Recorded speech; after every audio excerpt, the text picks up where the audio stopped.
Okay, let's get into this because I mean, who didn't see this coming? I thought I would, if I could do a video talk about Aichi in detail and why I like Aichi so much. Let's try doing the same for Rekka, for the sake of the inside joke. Because I do genuinely like Rekka. I mean, yes, there is the inside joke to it with me constantly never shutting up about Rekka in any of my videos, but let's actually seriously try to explain what makes Rekka a really good character. And of course, we're going to be talking about UltraRare in general a bit too, because some of the stuff I like about UltraRare, of course, bleeds heavily into why I like Rekka, because she's a member of UltraRare. You get the point. So a lot of what I'm going to say is going to apply to Suiko and Korin as well, but mainly Rekka. Also, I did hear that UltraRare are going to be doing the new opening theme for the reboot. The second opening is going to be sung by UltraRare. And that's part of the reason why I'm making this video now, because starting to think that this next arc is going to have a heavy focus on UltraRare, because the new decks and the new opening theme and everything are all being UltraRare focused. What my guess is, for anyone that cares, my guess is that right after the Foo Fighter arc ends, we are going to get a very small, like maybe 3 or 4 episode, like mini, like filler arc in the style of the NWO arc that'll be focused on UltraRare. That's my guess. So they have time to like kind of show off their decks and everything before the Deleter's arc starts proper. So let's talk about Rekka, mainly original Rekka. Since, of course, there isn't really much to say with the reboot, she's only really had a couple lines in the reboot. Yeah, I really like Rekka, and I really like UltraRare, and one of the things is I didn't, and I still don't really like idols that much. Now I think they're okay, but I used to just really kind of hate them, and I think that's what helps UltraRare stand out, because nowadays I'd say the only 2 idol groups I actively like are UltraRare and Ruby Labyrinth, which are the 2 Vanguard related ones. So I wasn't expecting to like UltraRare or Rummy Labyrinth at first because they were idol groups, and especially with Rummy Labyrinth because they were the ones replacing UltraRare, the one idol group I liked at the time. And the reason I like UltraRare is because they're very, very, very tongue-in-cheek. They're very kind of played, not seriously at all. In order to kind of understand a lot of what I'm going to be talking about, and this is kind of common knowledge, but I don't expect everyone watching to know about idols. Idols are exactly that. They're idols. They're people that you're supposed to look up to. They're supposed to be presented as perfect, as flawless, as kind of higher beings than normal people. And they're very kind of idolized a lot, to the point where that's what they're called. And so they're supposed to be kind of a very clean, presentable, marketable image, and none of them are really supposed to stand out from each other, and they all kind of have the same flaws as each other too, and that's so that they can make marketing. I don't really like that. I don't think there's anything kind of interesting to dig into there, and I've seen Love Live actually, and it didn't really interest me. But UltraRare is very tongue-in-cheek, and I think that works. They're never really presented in a serious kind of way, apart from one thing that I will get into in a sec.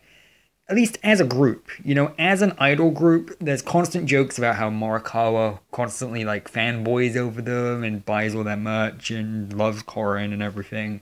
And there's constant like kind of making fun. Now, not to the extent where I'd say they are just bashing on idols and everything, because of course Vanguard does benefit from UltraRare being idols, because they are legit idols. They release like singles and stuff and music, and hell, even the next opening theme. And I really like that. And I really, really like the kind of air of mystery the 3 characters kind of get given. They have this weird presence to them, including Takuto as well, because Takuto, I think, is very kind of an underrated character that no one really kind of pays much mind to, but he plays into what makes UltraRare so interesting just as much as the other 3 members. And so the 4 of them very much have this weird, unique kind of air to them that never fully gets explained.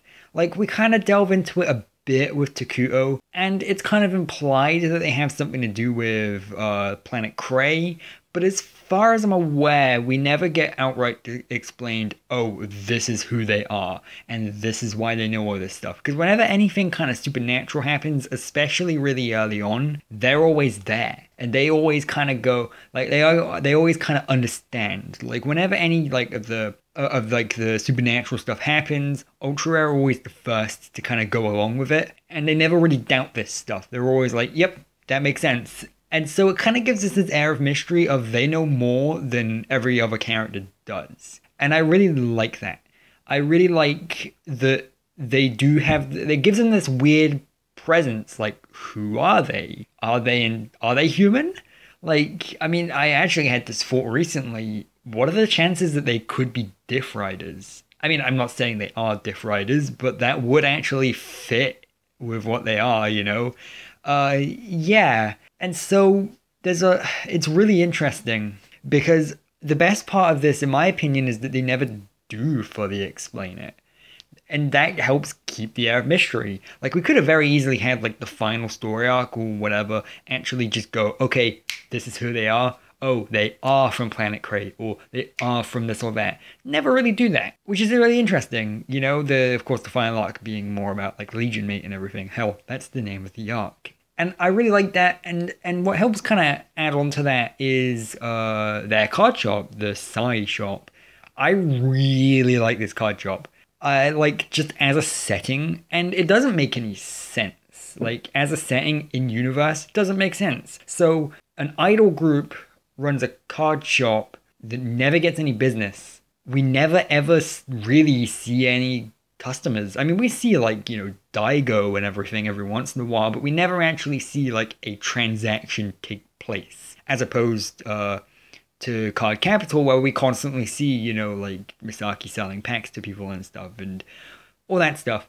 We never really see that in Side Shop. It's always empty. It's always, like, it only ever has the people that are relevant to the plot there. And it has, like, the bar and everything, and it doesn't even, like, it's not even really presented or laid out like an actual card shop. It feels really weird, and it has this kind of unique air to it that I really like because it helps add on to UltraRare a lot. Like, it doesn't actually feel like they work at this shop. It just feels like this is the place that they hang out. And of course, functionally, in terms of, you know, the anime, that is all it is. It is just the place they hang out and the place we go when we want UltraRare to be plot relevant. But I still really like it nonetheless because it adds for some really interesting world building. And I was really hoping, and this is kind of a missed opportunity if they don't do this, I was really hoping that in the reboot they would actually make, like, an offhand joke. Like, because I know the reboot probably isn't going to have the side shop in it very much or at all.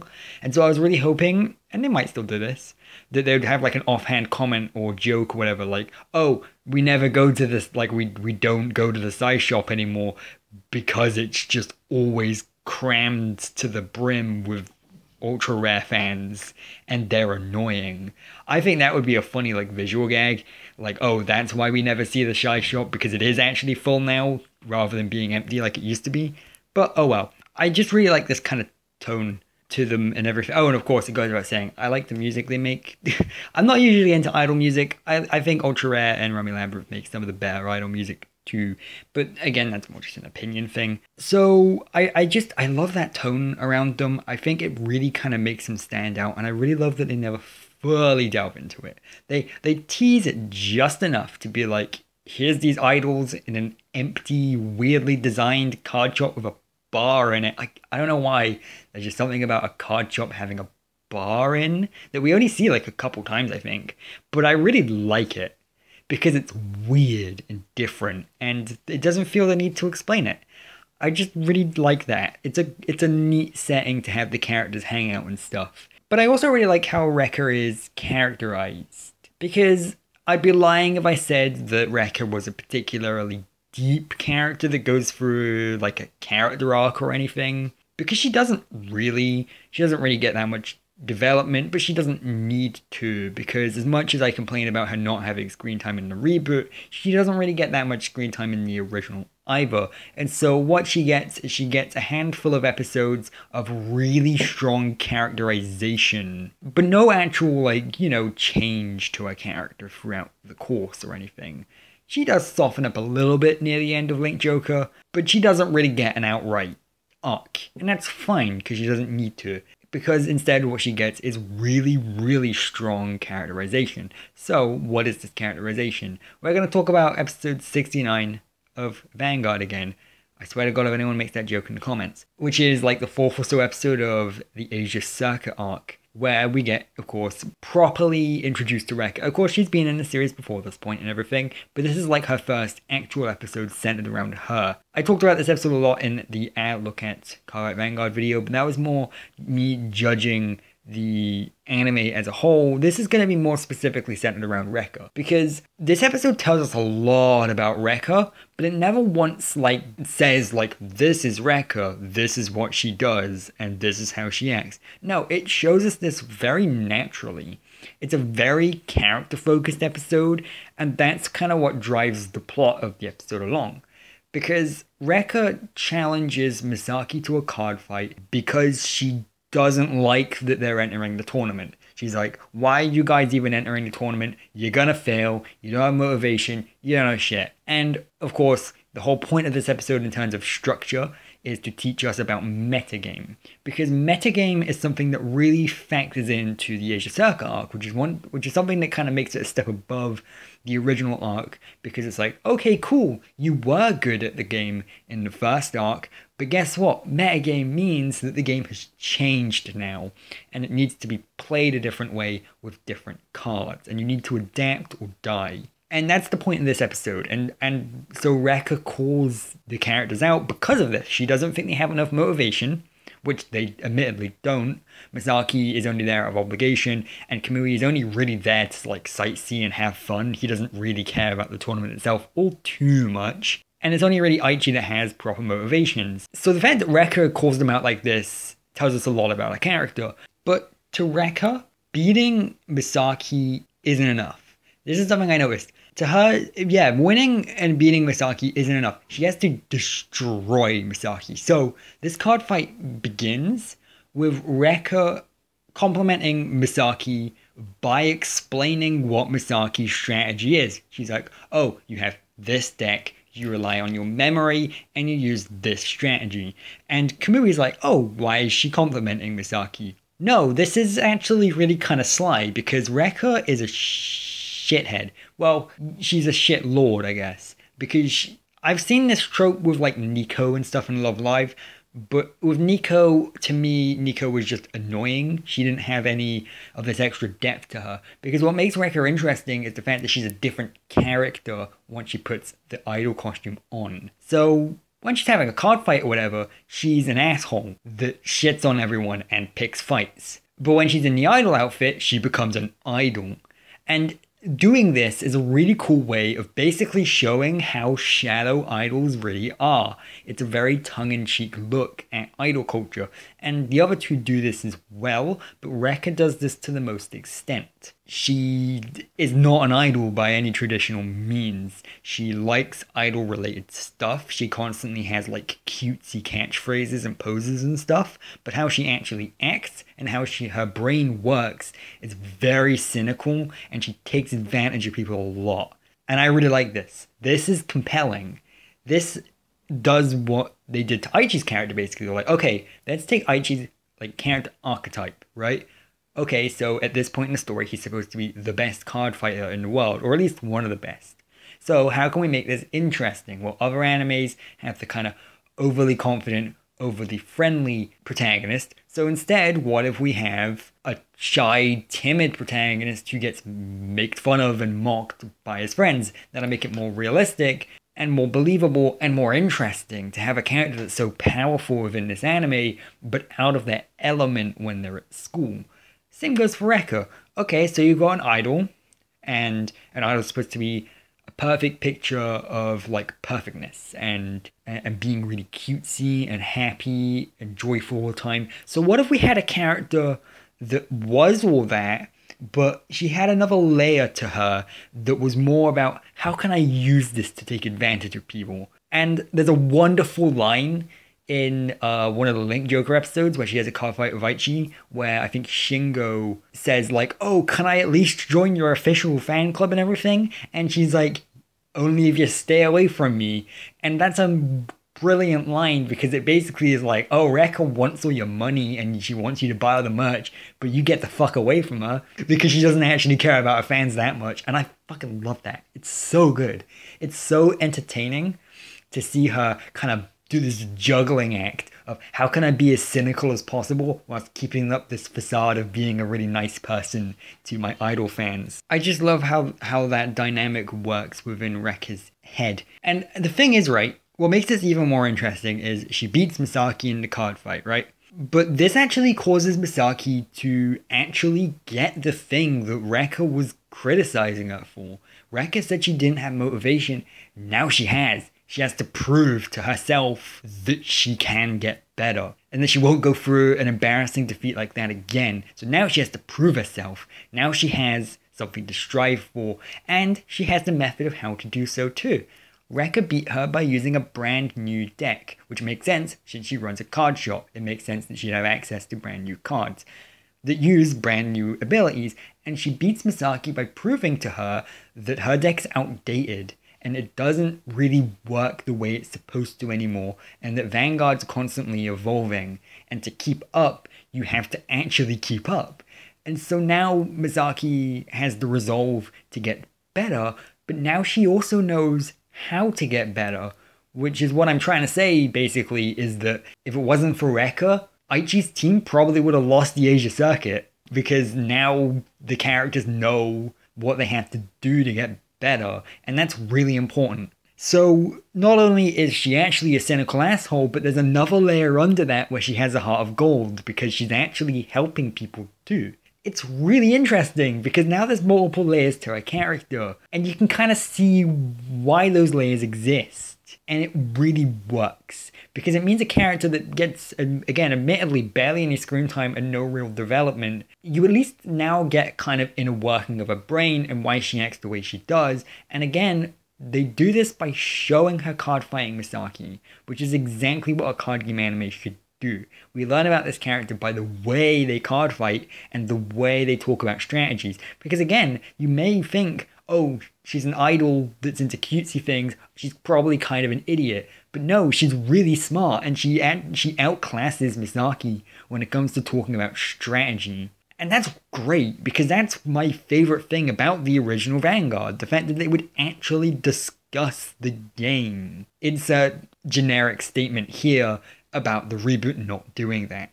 Yeah, that is what makes Rekka such an interesting character. I also just like her design and everything. I like the kind of drill hair. At first I wasn't a big fan of it, but it really grew on me because I was like, oh my god, they are so taking advantage of the whole like dumb card game anime hair thing. And I love that. I just really like Rekka and UltraRare because they're presented in such an interesting way because there's so many kind of layers. And again, these characters don't really get that much screen time other than Korin. But again, they have so many layers. Like they're idols, but they also kind of know about the supernatural elements of the show. But they're also kind of cynical. And again, the banter between the three of them and how the three of them work. Like the fact that Korin is like trying to stop Rekka and keep her contained. And then Suiko's like, no, let her go. let her do a thing, it'll be funny. Like, and again, appearances can be deceiving because you'd think it'd be the other way around. You'd think Korin would be the one letting Rekka run free, and Suiko would be the one trying to kind of keep everything restrained. So I really like this simple subversion where it's actually Suiko cheering her on and clapping along with her fight and everything and being like, fuck yeah. And I really like that. And I really like how Korin reacts to Rekka's card fight against Aichi in the Link Joker arc, because it's almost as if Korin is like embarrassed of the three of them being idols, and whenever Rekka does an idol related thing, like Misaki kind of mocks Korin and is like, oh, you do that kind of stuff too, and she's like, shut up. It's a paycheck. I just love that. And I also love that this is just me gushing about Link Joker a bit more. I love how that setup, like that card fight, is set up as part of a like small little competition between the two different card game clubs, where with the two, like the middle school one and the high school one. And I really like that during that card fight of Aichi versus Rekka, pretty much every character swaps sides. Like, Naoki is going on about how, like, oh yeah, I love Aichi and everything, but then Shingo, like, flops sides immediately. He's like, oh yeah, I want Aichi to win. And then the second Rekka does anything, he's like, oh no, I want Rekka to win. And you just have, like, this really interesting dynamic where you have a bunch of characters in the room at the same time, but they're all contributing to something, and they're all, like, making jokes and swapping sides and having this really nice atmosphere that feels fun. And so you believe that these characters are all friends and would interact with each other like this. And I like this slow kind of slice of life pacing. It really fits Vanguard a lot. Insert joke about the reboot not doing this here. I just really like Rekka and the rest of Vanguard.